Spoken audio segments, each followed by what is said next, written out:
प्रयास प्रथम, मैं हूं आपके साथ वैष्णवी झा। अब खबरें देखेंगे सुपरफास्ट अंदाज में। चुनावी रणनीतिकार से सक्रिय राजनीति मामले में शामिल हो सके प्रशांत किशोर का दावा। उन्होंने जेडीयू पार्टी के नेतृत्व का नीतीश कुमार के प्रस्ताव को ठुकरा दिया। साथ ही उन्होंने कहा कि वो नीतीश कुमार के लिए काम नहीं करेंगे, चाहे बिहार की वो कुर्सी ही क्यों न छोड़ेंगे। प्रशांत किशोर के दावे से संबंधित कुछ पूछे गए सवाल पर नीतीश कुमार ने कहा कि वो झूठे हैं। उन्होंने जो कुछ भी बोला है हमारा उनसे कुछ लेना देना नहीं है। इसके साथ ही नीतीश कुमार ने कहा कि 4-5 साल पहले प्रशांत किशोर ने मुझे जेडीयू का कांग्रेस में विलय करने के लिए सलाह दी थी। इस दौरान लोगों को संबोधित करते हुए वो लगातार बिहार मुख्यमंत्री नीतीश कुमार पर हमला कर रहे। ये वो भी प्रशांत किशोर है जिन्होंने 2 साल तक जेडीयू के उपाध्यक्ष की कुर्सी भी संभाली और 4 साल पहले जब जेडीयू की जिम्मेदारी संभाली थी तब ये माना जा रहा था कि नीतीश कुमार के 2019 के आम चुनाव की रणनीति तैयार करेंगे। बाहुबली अभिनेता प्रभास की अपकमिंग फिल्म आदिपुरुष को लेकर विवाद थमने का नाम नहीं ले रहा है। फिल्म आदिपुरुष भगवान राम के जीवन पर आधारित है। सोशल मीडिया के यूजर से लेकर नेताओं तक इस फिल्म के दर्शाए गए किरदारों पर आपत्ति जताई।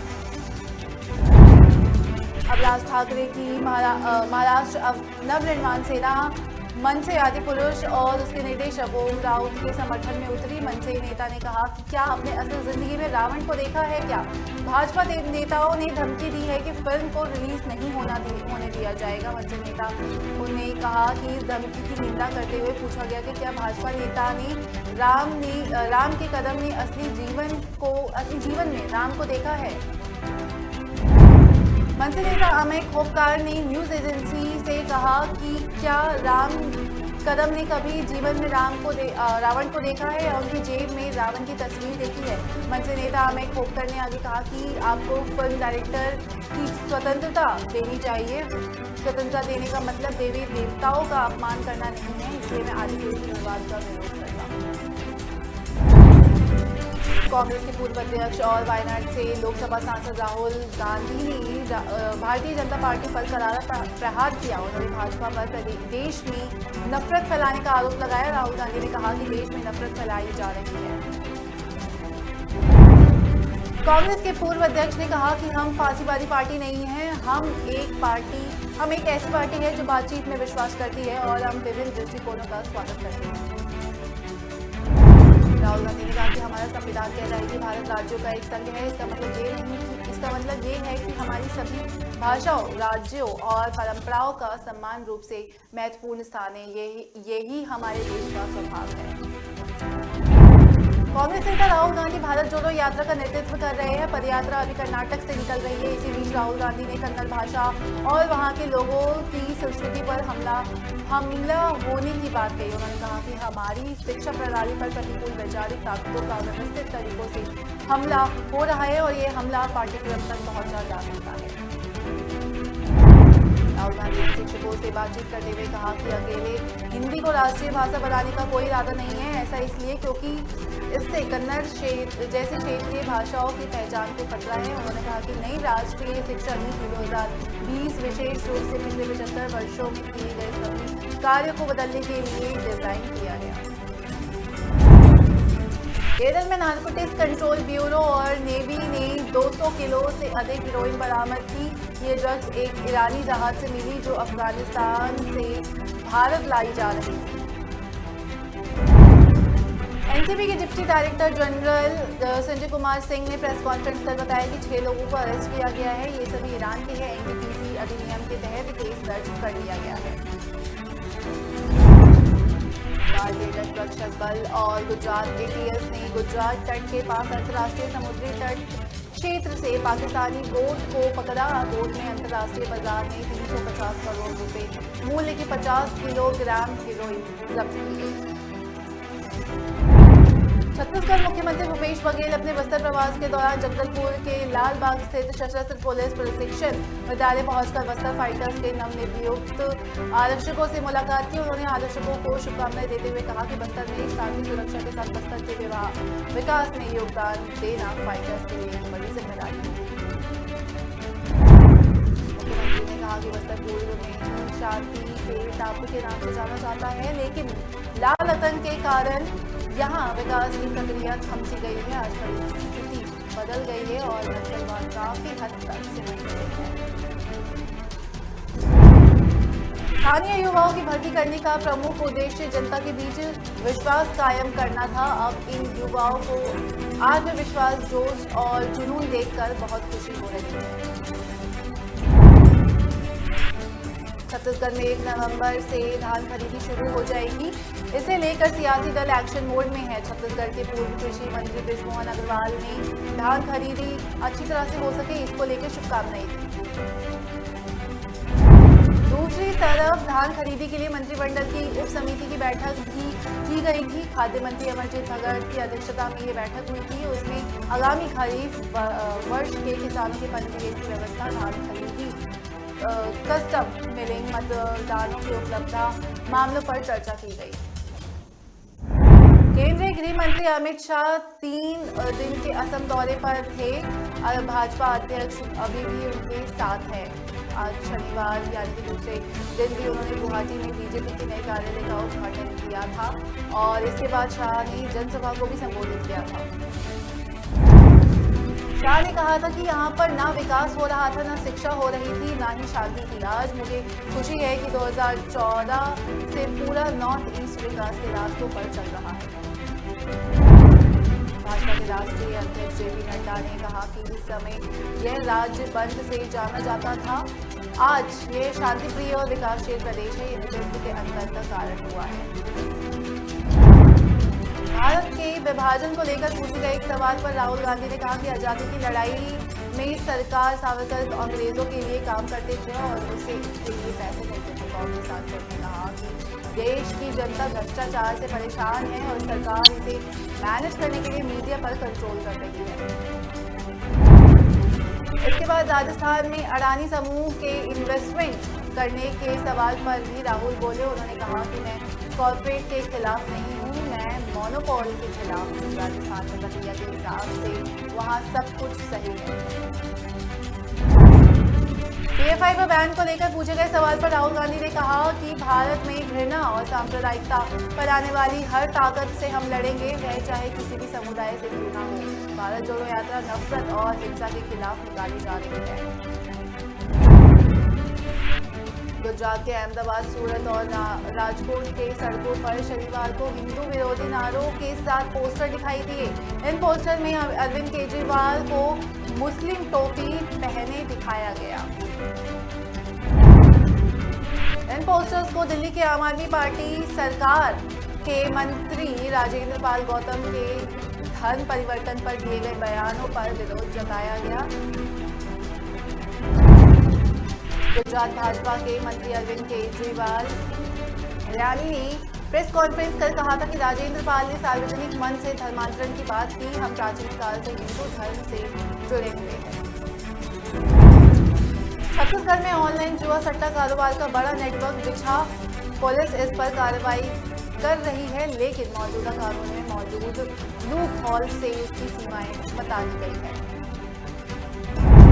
रायपुर सर्किट हाउस में कलेक्टर एसपी कॉन्फ्रेंस के पहले सत्र के बाद मुख्यमंत्री ने प्रेस वार्ता की थी। उन्होंने कहा था कि ऑनलाइन जुआ सट्टा का कारोबार बहुत बड़ा, इसके नेटवर्क देश के दूसरे राज्यों और विदेशों से संचालित हो रहा है। मुख्यमंत्री का कहना है कि अभी पुलिस जुआ एक्ट के तहत कार्रवाई कर रही है, इसमें आरोपियों को आसानी से जमानत मिल जाती है। सामने आया कि ऑनलाइन जुआ संचालित करने वाले इसका रूप बदल रहे हैं। सीबीआई ने मेघालय के पूर्व राज्यपाल सत्यपाल मलिक से दिल्ली में सीबीआई मुख्यालय में पूछताछ की।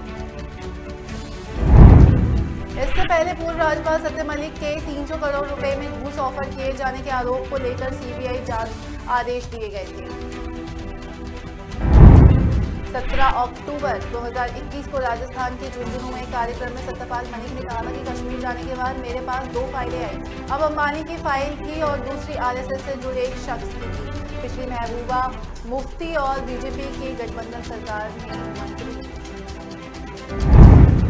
जमीन के बदले नौकरी घोटाले मामले में बिहार के पूर्व मुख्यमंत्री और भाजपा सांसद सुशील कुमार मोदी ने जेडीयू सरकार पर निशाना साधा। उन्होंने कहा कि वीडियो के मौजूदा अध्यक्ष ललन सिंह और शिवानंद तिवारी ने जमीन के बदले नौकरी घोटाले का पर्दाफाश किया था। आरजेडी प्रमुख लालू यादव के खिलाफ सीबीआई की चार्जशीट दाखिल करने पर बिहार के उप मुख्यमंत्री तेजस्वी यादव ने कहा कि बीजेपी को पता है कि वे महागठबंधन को आगे नहीं टिकेंगे, इसलिए इनको आगे करना है। इसके बाद बीजेपी आएगी और जांच कर चार्जशीट दाखिल करेगी। 2004 से 2009 के बीच लालू प्रसाद यादव यूपीए सरकार के रेल मंत्री थे और आरोप है कि लालू के रेल मंत्री रहते हुए रेलवे भर्ती में घोटाला हुआ। कहा जा रहा है कि नौकरी लगवाने के बदले आवेदकों से जमीन और प्लॉट लिए गए थे। उत्तर प्रदेश में सड़कों में गड्ढे की शिकायत को देखते हुए मुख्यमंत्री योगी आदित्यनाथ ने 15 नवंबर तक प्रदेश की सभी सड़कों को गड्ढा मुक्त करने का निर्देश दिया। योगी आदित्यनाथ ने कहा कि गांव हो या शहर, अच्छी सड़क प्रत्येक व्यक्ति का अधिकार है। बेहतर कनेक्टिविटी किसी भी प्रदेश की प्रगति का बड़ा माध्यम होती है। सीएम योगी ने कहा कि सड़क निर्माण गुणवत्ता की समय समय पर जांच कराने, निर्णय में लापरवाही अथवा मदोमानक सड़कों के मामले में संबंधित अधिकारियों की जवाबदेही तय किया जाए। वर्ष 1 दिसंबर को भारत पर G20 देशों की अध्यक्षता का दायित्व आ जाएगा और ये नवंबर 2023 तक रहेगा। G20 विश्व के विकसित और विकासशील देशों का समूह है, जिसमें अभी 19 देश शामिल हैं। विश्व की 85% जीडीपी इन देशों से ही आती है। अंतर्राष्ट्रीय व्यापार में इन देशों का हिस्सा 75%। इतने महत्वपूर्ण देशों के समूह की अध्यक्षता के चलते लगभग 200 छोटी बड़ी बैठकों का आयोजन भारत में होना है। नई प्रौद्योगिकी, खास तौर पर इंटरनेट के कारण दुनिया के देशों के बीच की दूरियां समाप्त हो रही है। पुराने उद्योग धंधे शिथिल हो रहे हैं और उनके स्थान पर नए व्यवसाय जन्म ले रहे हैं।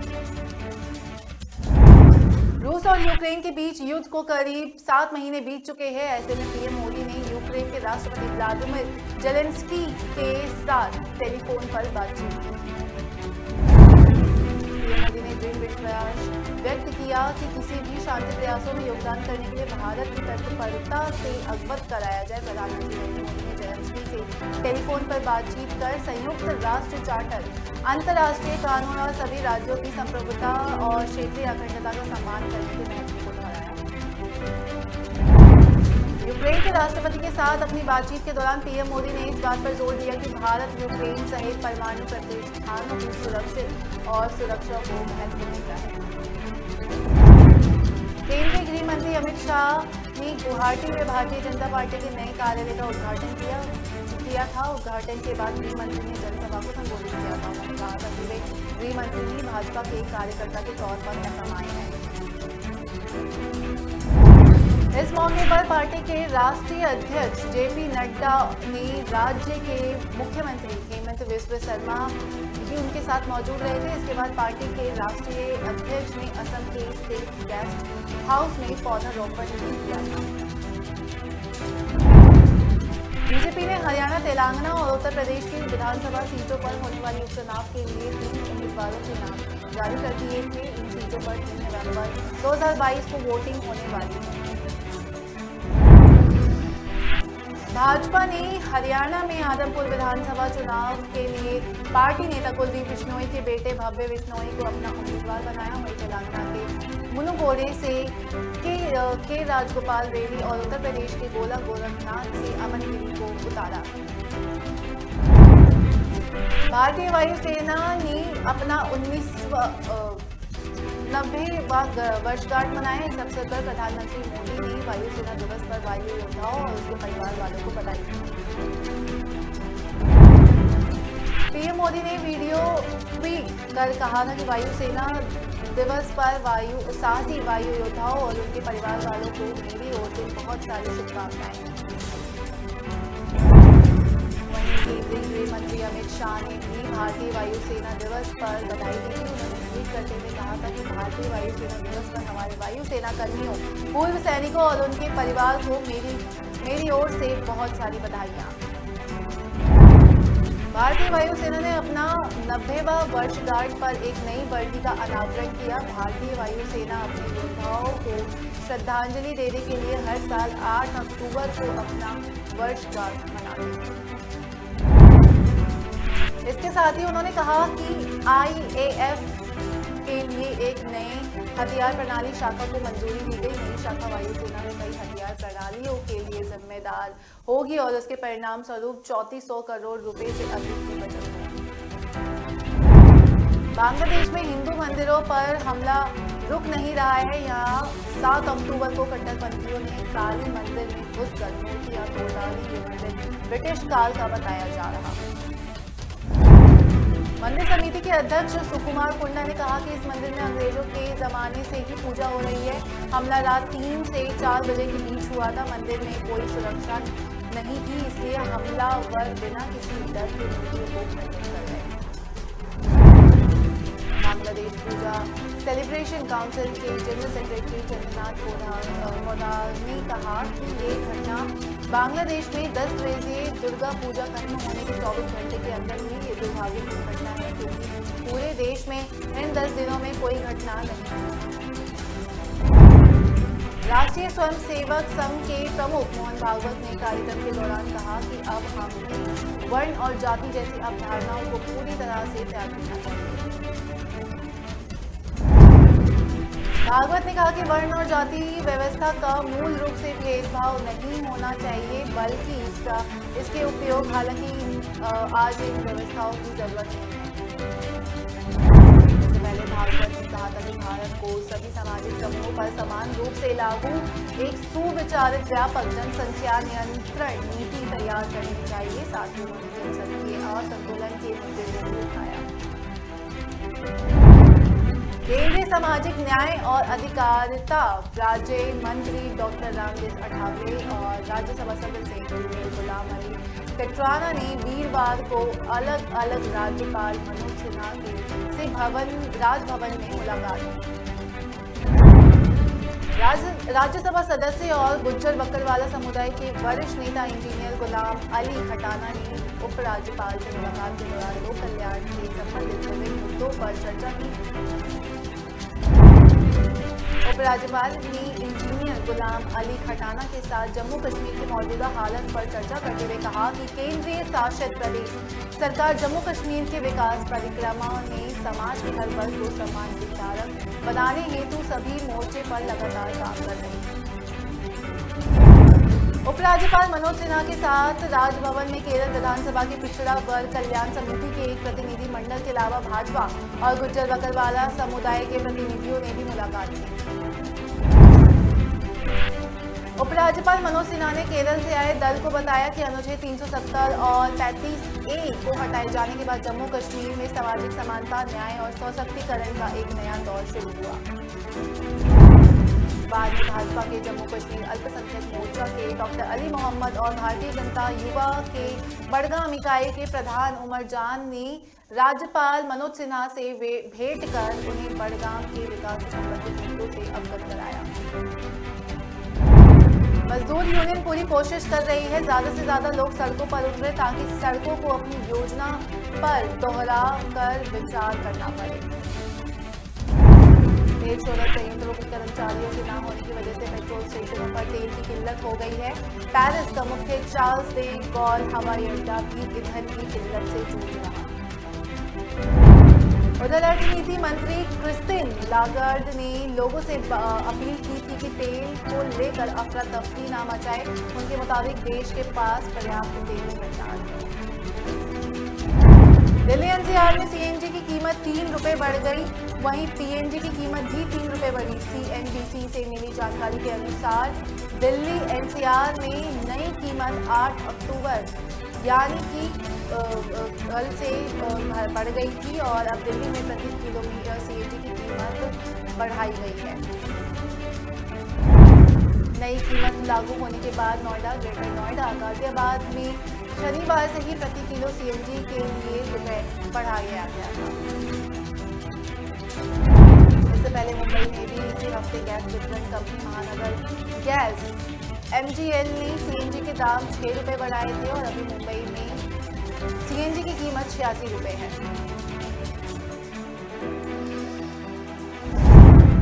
दिवाली से पहले प्रधानमंत्री मोदी किसानों को दी जाने वाली पीएम किसान सम्मान निधि में 12वीं किस्त जारी कर देंगे। प्रधानमंत्री नरेंद्र मोदी 17 अक्टूबर को पूसा स्थित भारतीय कृषि अनुसंधान संस्थानों में आयोजित समारोह में इस किस्त को जारी करेंगे। पीएम मोदी दिल्ली स्थित भारतीय कृषि अनुसंधान संस्थान में आयोजित होने वाले 2 दिवसीय राष्ट्रीय एग्री स्टार्टअप कॉन्क्लेव और किसान सम्मेलन का उद्घाटन करने के बाद देश के किसानों को भी संबोधित करेंगे। सम्मेलन में देश भर से तकरीबन 25,000 से अधिक उन्नत खेती करने वाले किसानों को आमंत्रित किया गया। पीएम किसान निधि को 2,000 रुपए से यह 12वां किस्त होगा। सूत्रों के अनुसार सम्मेलन में देश भर से तकरीबन 25,000 से अधिक उन्नत खेती करने वाले किसानों को आमंत्रित किया गया। पीएम किसान निधि को 2,000 रुपए की 12वीं किस्त। पीएम किसान सम्मान निधि से देश के कुल 11.5 करोड़ किसानों को 11 किस्तों में कुल 2.10 लाख करोड़ रुपए दिए जा चुके हैं। जिनके बैंक खाते, आधार नंबर, जमीन कार्ड, डिजिटल ब्यूरो समेत निर्धारित मानक पूरे नहीं होंगे, इस बार उनकी किस्त रोकी जा सकती है। प्रधानमंत्री मोदी आज गुजरात दौरे पर। ये दौरा 3 दिन का यानी 11 अक्टूबर तक होगा। इसके बाद 11 अक्टूबर को पीएम मध्य प्रदेश के लिए रवाना हो जाएंगे। प्रधानमंत्री मोदी आज मोहसाना के मोढेरा से अपने दौरे की शुरुआत की। यहाँ पीएम ने करीब 5:30 बजे विभिन्न परियोजनाओं का उद्घाटन और शिलान्यास किया। शाम लगभग 6:45 बजे मुंडेश्वरी माता मंदिर में उन्होंने पूजा अर्चना भी किया और करीब 7:30 बजे पीएम मोदी सूर्य मंदिर भी गए। प्रधानमंत्री का 10 अक्टूबर का शेड्यूल काफी व्यस्त होने वाला है। यह भारूच के आमोद में लगभग 11 बजे विभिन्न परियोजनाओं का उद्घाटन करेंगे। इसके बाद प्रधानमंत्री मोदी 10 अक्टूबर को ही शाम 5:30 बजे जामनगर के विभिन्न प्रोजेक्टों का लोकार्पण और शिलान्यास करेंगे। 11 अक्टूबर को पीएम मोदी दोपहर 2:15 पर सिविल हॉस्पिटल असरावा, अहमदाबाद और विभिन्न प्रोजेक्टों का लोकार्पण और शिलान्यास करेंगे। इसके बाद वह मध्य प्रदेश के लिए रवाना हो जाएंगे। वहां पहुंचकर पीएम मोदी उज्जैन में महाकालेश्वर मंदिर जाएंगे, जहां पीएम शाम लगभग 5 बजे दर्शन और पूजन करेंगे। इसके बाद वे शाम करीब 6:30 बजे महाकाल लोक के राष्ट्र को सौंपेंगे और फिर करीब 7:15 पर उज्जैन में सार्वजनिक कार्यक्रम में सम्मिलित होंगे। चुनावी रणनीतिकार प्रशांत किशोर और बिहार के मुख्यमंत्री नीतीश कुमार के बीच तंज की लड़ाई जारी। पीके ने अब नीतीश कुमार के उस बयान का भी पलटवार किया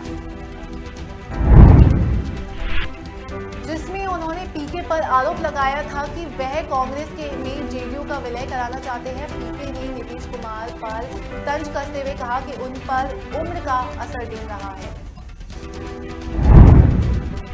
प्रशांत किशोर ने कहा कि वे कहना कुछ और चाहते हैं और बोल कुछ और देते हैं। प्रशांत किशोर ने आगे कहा कि नीतीश कुमार कह रहे हैं कि मैं बीजेपी के एजेंडे पर काम कर रहा हूं, फिर खुद ही कहते हैं कि मैंने उन्हें कांग्रेस के साथ विलय करने को कहा।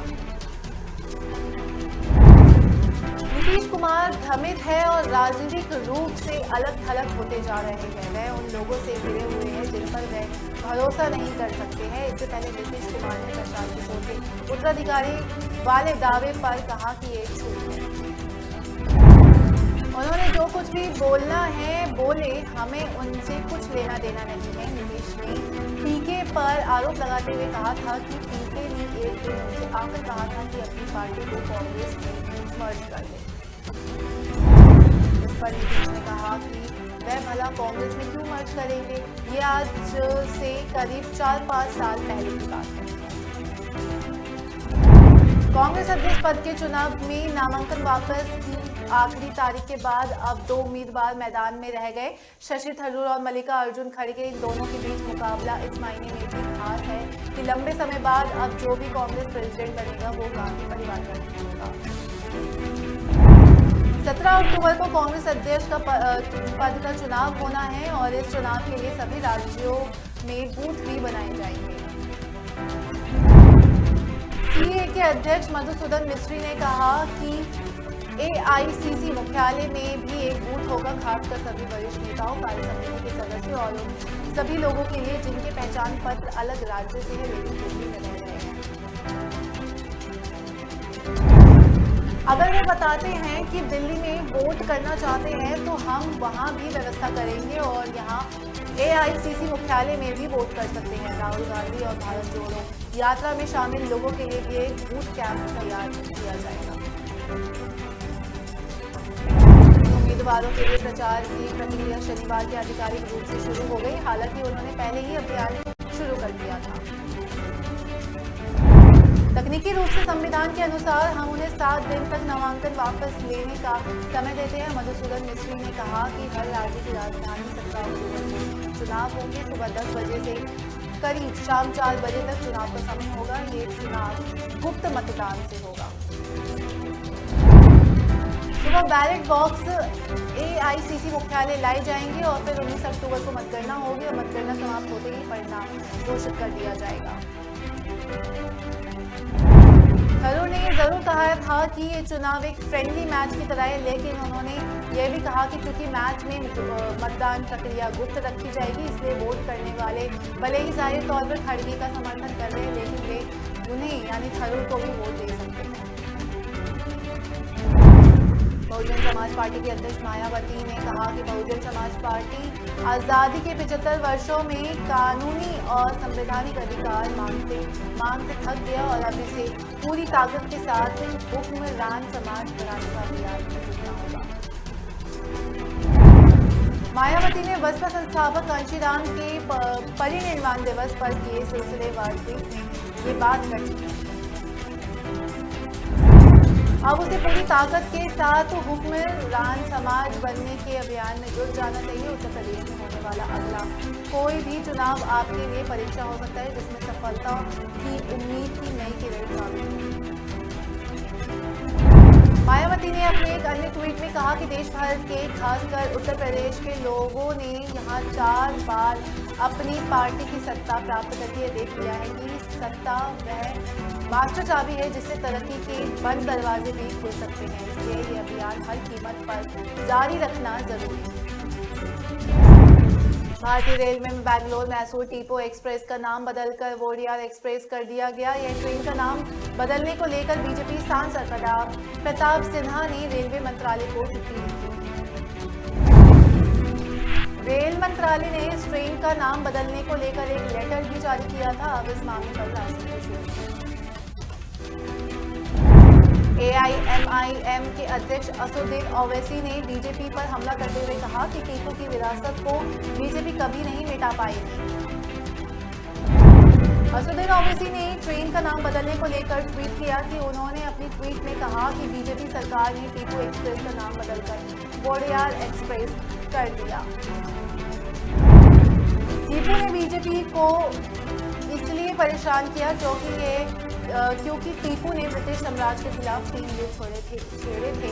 किसी दूसरे ट्रेन का नाम भी तो वोडियार एक्सप्रेस के नाम पर रखा जा सकता था। ओवैसी ने दिया बयान।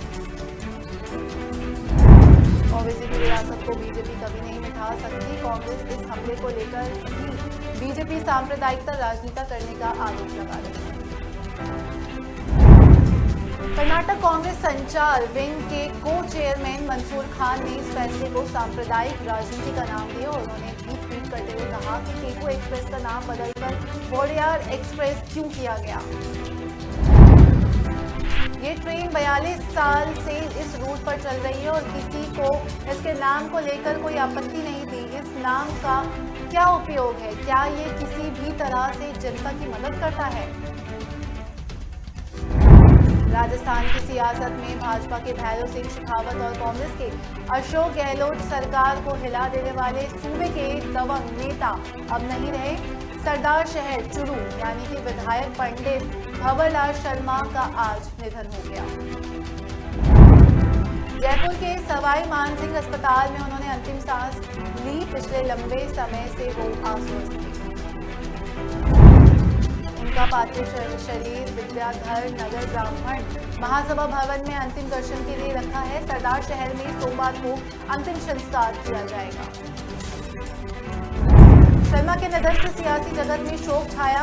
शनिवार रात मुख्यमंत्री अशोक गहलोत ने अस्पताल पहुंचकर उनसे मुलाकात की थी। शर्मा के निधन पर सीएम गहलोत समेत कई जनप्रतिनिधियों ने शोक जताया। पवनलाल शर्मा के निधन पर सीएम अशोक गहलोत ने दुख जताया। उन्होंने कहा कि सरदार शहर यानी कि चूरू से कांग्रेस विधायक श्री पवनलाल शर्मा के निधन पर मेरी गहरी संवेदना।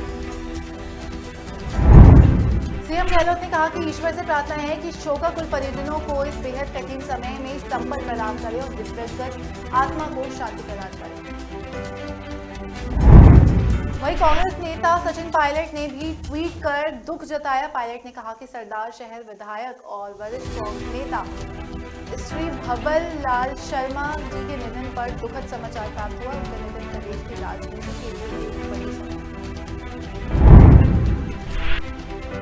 चुनाव आयोग ने उद्धव ठाकरे और एकनाथ शिंदे के नेतृत्व वाले गुट के बीच खींचतान देखते हुए शिवसेना के नाम और चिन्ह के इस्तेमाल पर पाबंदी लगाई।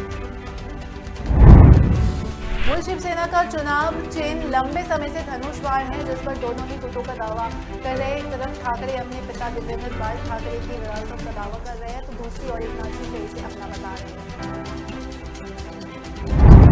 चुनाव आयोग ने इसके फैसले के खिलाफ अब उद्धव ठाकरे गुट के सुप्रीम कोर्ट का दरवाजा खटखटाने की तैयारी कर ली। इसे लेकर आज मोदी से की बैठक माना जा रहा है कि अब ये लड़ाई और लंबी चलने वाली है। उद्धव ठाकरे वाली शिवसेना ने इस फैसले को अन्याय करार दिया। केंद्रीय परिवहन एवं हाईवे मंत्री नितिन गडकरी यूपी पहुंचे। यहां उन्होंने शनिवार को 91 इंडियन रोड कांग्रेस को संबोधित करते हुए 2024 से पहले उत्तर प्रदेश की सड़कें अमेरिका जैसी होगी। साथ ही उन्होंने यूपी के लिए 8,000 करोड़ की सड़क प्रोजेक्ट की घोषणा की।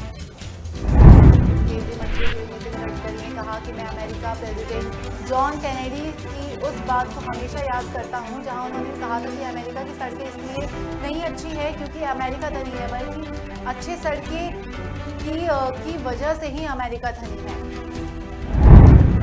साथ ही नितिन गडकरी ने कहा कि मैंने योगी जी से वादा किया था कि 2024 तक यूपी की सड़कें अमेरिका जैसी होगी। समृद्धि सड़कों से ही आती है, लेकिन इसके निर्माण के लिए पूर्ण सहयोग की जरूरत है। नितिन गडकरी ने कहा कि मैंने वादा किया था कि 2024 के अंत तक उत्तर प्रदेश को 5 लाख करोड़ की सड़क परियोजनाओं को सौगात दूंगा। आज मैं उसमें 8,000 करोड़ की सड़क परियोजनाओं की घोषणा करता हूँ। झारखंड के दुमका में मालती कुमारी पेट्रोल हत्याकांड में लोगों का गुस्सा फूटा। लोगों ने दुमका भागलपुर मुख्य मार्ग पर नोनीहाट में सड़क जाम कर अपना विरोध प्रदर्शन किया। करीब 7 घंटे तक चले इस जाम में झारखंड के हेमंत सरकार के खिलाफ लोगों का गुस्सा देखा गया। जाम में शामिल लोगों ने सीएम हेमंत सोरेन के खिलाफ जमकर नारेबाजी की। वहीं जाम में पहुंचे गौड़ा सांसद निशिकांत दुबे ने इसे हत्याकांड के लिए सरकार के कानून व्यवस्था को जिम्मेदार ठहराया। उप राजधानी दुमका में पेट्रोल डालकर मारुति कुमार को जिंदा जलाकर हत्या कर देने के मामले में आज लोगों का गुस्सा फूटा। लोगों ने परिजनों के साथ मारुति का शव लेकर करीब 7 घंटे तक जाम किया। लोग प्रशासन और सरकार से आरोपी राजेश राउत को लोगों को सौंप देने की मांग पर अड़े थे। इस जाम में पीड़ित परिवार को 2 लाख आर्थिक सहायता दी जाए। सांसद निशिकांत दुबे ने लोगों को काफी समझाया, लेकिन लोग अपनी मांग पर अड़े रहे। इस दौरान लोगों ने सरकार के खिलाफ जमकर नारेबाजी की। बीजेपी विधायक और सांसद के जाने के बाद लोगों को समझाने का जाम खत्म कर दिया गया। निशिकांत दुबे ने लगातार हो रही बेटियों के हत्याकांड से हेमंत सरकार के कानून व्यवस्था पर सवाल खड़ा किया। सांसद ने कहा कि हेमंत सरकार में बेटियां सुरक्षित नहीं। इधर निशिकांत दुबे ने लगातार हो रही बेटियों के हत्याकांड से हेमंत सरकार की कानून व्यवस्था पर सवाल खड़ा किया। सांसद ने कहा कि हेमंत के सरकार में बेटियां सुरक्षित नहीं है। मोहन भागवत 3 दिवसीय प्रवास पर है। रविवार को भागवत नाना लाओ पार्क में आयोजित महर्षि वाल्मीकि जन्मोत्सव कार्यक्रम में पहुंचे। उन्होंने पार्क में स्थापित वाल्मीकि की प्रतिमा पर माल्यार्पण कर उन्हें श्रद्धांजलि दी। इसके अलावा उन्होंने डॉक्टर भीमराव अम्बेडकर सहित कई अन्य महापुरुषों की प्रतिमा पर भी माल्य अर्पण किया। मोहन भागवत ने कहा कि वाल्मीकि समाज को संघ की शाखाओं में जाकर और स्वयं सेवकों से संपर्क कर देश के उत्थान में समर्पण भाव से योगदान करने का प्रयास करना चाहिए। भागवत ने कहा कि वाल्मीकि समाज सहित देश के दूसरे समाज में भी जो बुराइयां हैं उन सभी को छोड़कर हमें आगे बढ़ने का संकल्प लेना होगा। साथ ही आगे कहा कि सिर्फ व्यक्तिगत रूप से नहीं बल्कि पूरे समाज का जुड़ाव जरूरी है। महर्षि वाल्मीकि से संवेदना, समर्पण और कर्तव्य की भावना समाज के लोगों को सीखनी है। साथ ही आगे कहा कि हमारे मन में देश और अपने आप को आगे ले जाने का संकल्प आवश्यक है। मोहन भागवत सोमवार को स्वर संगम घोष शिविर में संघ के कार्यक्रम कानपुर प्रांत में जुड़े 21 जनपदों में आए 5000 से अधिक स्वयंसेवकों को संबोधित किया। इस बीच अलग अलग समय में दीनदयाल उपाध्याय विद्यालय में स्वयं सेवकों और संघ पदाधिकारियों के साथ बैठक किया। इसमें आगे की कार्य योजना पर चर्चा की गई। दिल्ली के 2021-22 के आबकारी नीति मामले में प्रवर्तन निदेशालय ने दिल्ली, पंजाब और हैदराबाद के करीब 3 दर्जनों जगहों पर तलाशी अभियान शुरू किया। दिल्ली के उसे जोरदार के शराब वितरक और इंडो स्पिरिट ग्रुप के प्रबंधक निदेशक समीर महेंद्र को गिरफ्तारी के बाद अब छापेमारी की जा रही है। कथित आबकारी घोटाले में दिल्ली के उप मुख्यमंत्री मनीष सिसोदिया, तत्कालीन आबकारी आयुक्त आरवा गोपी कृष्णा, उपायुक्त आनंद तिवारी और सहायक आयुक्त पंकज भटनागर आरोपी है। मनीष सिसोदिया के खिलाफ सीबीआई और ईडी दोनों ने मामला दर्ज किया। मामले को लेकर ईडी और सीबीआई ने आरोप लगाया था कि आबकारी नीति को संशोधित करते समय अनियमितता बरती गई। हवाई यात्रा के दौरान भी पालतू कुत्ते और बिल्ली को साथ ले जा सकेंगे। इसकी शुरुआत भारत के सबसे नई एयरलाइंस आकाशा एयर ने की। आकाशा एयर ने पालतू कुत्तों और बिल्लियों को केबिन कार्गो में अनुमति देने का फैसला किया। इसकी बुकिंग इस साल 15 अक्टूबर से शुरू होगी। पालतू जानवरों के साथ आकाशा एयर की पहली फ्लाइट 1 नवंबर को उड़ान भरने जा रही है। इसके अलावा कंपनी अगले कुछ हफ्तों में नई रूट की भी शुरुआत करने जाएगी। आकाशा एयर 2023 से इंटरनेशनल फ्लाइट की शुरुआत करने की योजना बना रही। अभी कंपनी के पास 6 विमान हैं और अगले साल मार्च के अंत तक 18 विमान हो जाएंगे। वाराणसी में काशी विश्वनाथ मंदिर परिसर से सटी ज्ञानवापी मस्जिद और मथुरा में कृष्ण जन्मभूमि के बगल वाली शाही ईदगाह मस्जिद के मामले में अदालत में सुनवाई टाल दी गई थी। 11 अक्टूबर को शिवलिंग की जांच पर सुनवाई होगी। दोनों मामलों पर कोर्ट का अहम फैसला आएगा। ज्ञानवापी मस्जिद में सर्वे के दौरान मिले कटे शिवलिंग की कार्बन डेटिंग कराने को लेकर अदालत आदेश देगा। मथुरा के शाही ईदगाह मस्जिद का सर्वेक्षण कराया जाएगा, इसको लेकर भी कोर्ट फैसला सुनाएगा। दिल्ली की एक विशेष अदालत ने आम आदमी पार्टी के नेता और कारोबारी विजय नायर को 2 हफ्ते की न्यायिक हिरासत में भेजा।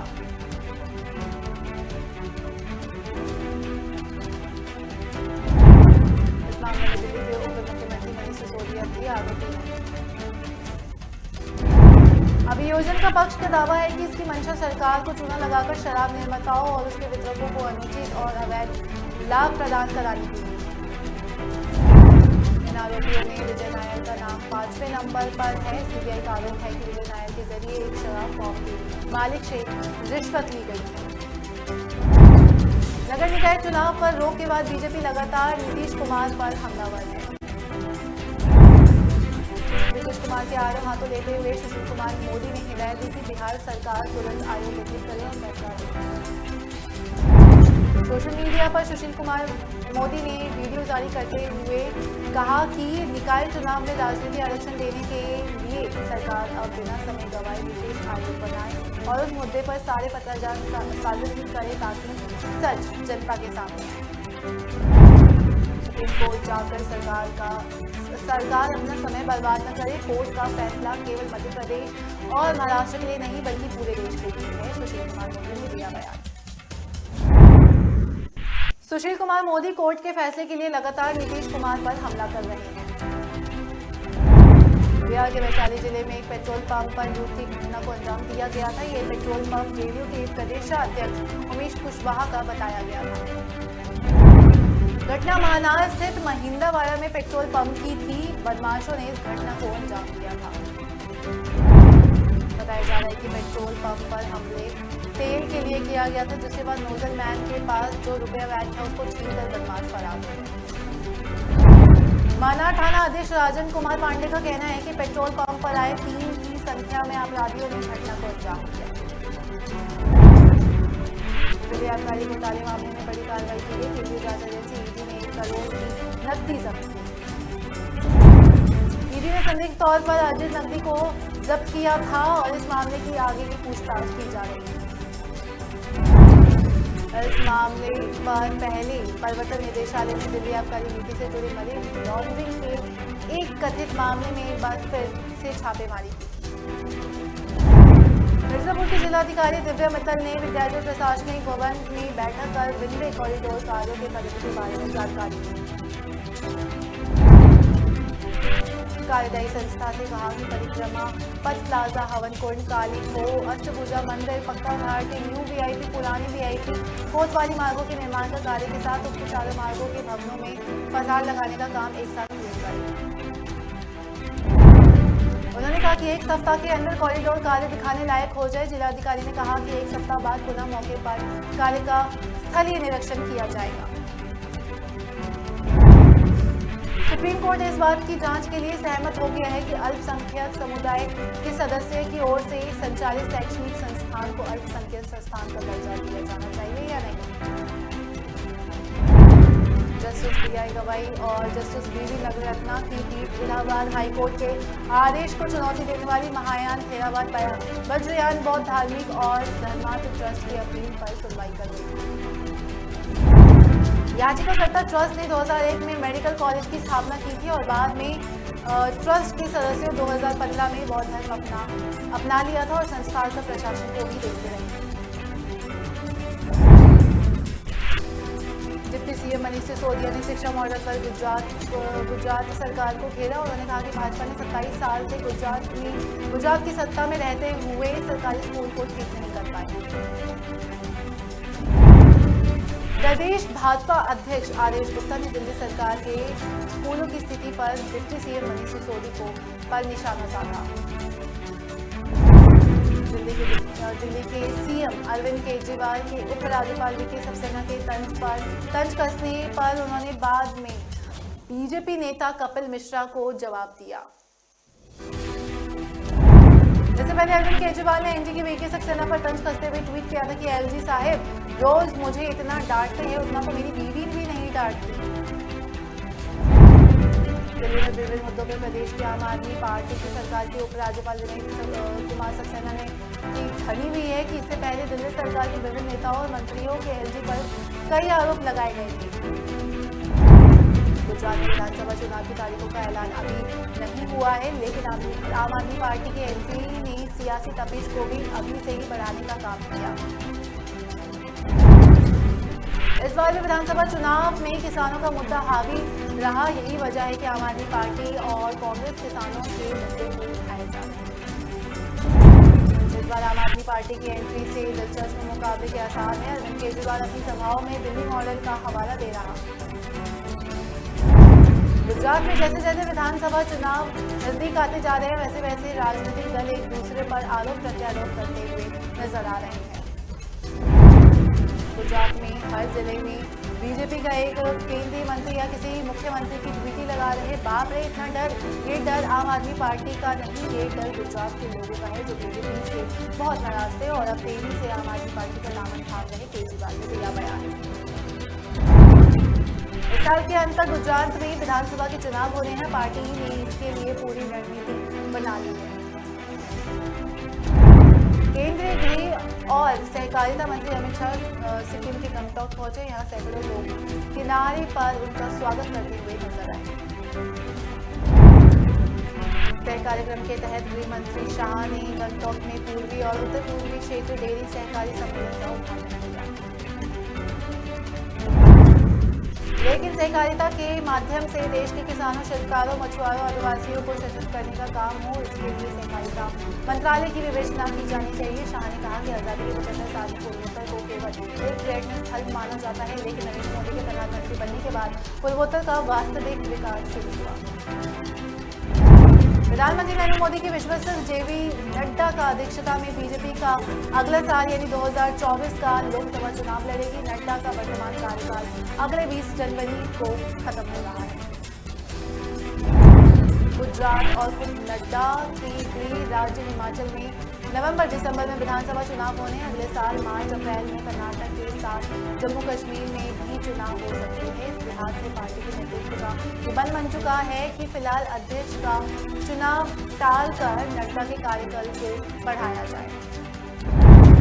कार्यकाल विस्तार का फैसला संसदीय बोर्ड के ही अधिकार क्षेत्र में आता है। उधर चुनाव की पूरी प्रक्रिया होते ही जिसे राष्ट्रीय परिषद की बैठक में अंतिम मंजूरी दी जाती है। उत्तर प्रदेश के सीएम योगी आदित्यनाथ ने किया दावा कि श्री राम लला के मंदिर का काम 50% तक कंप्लीट हो चुका है।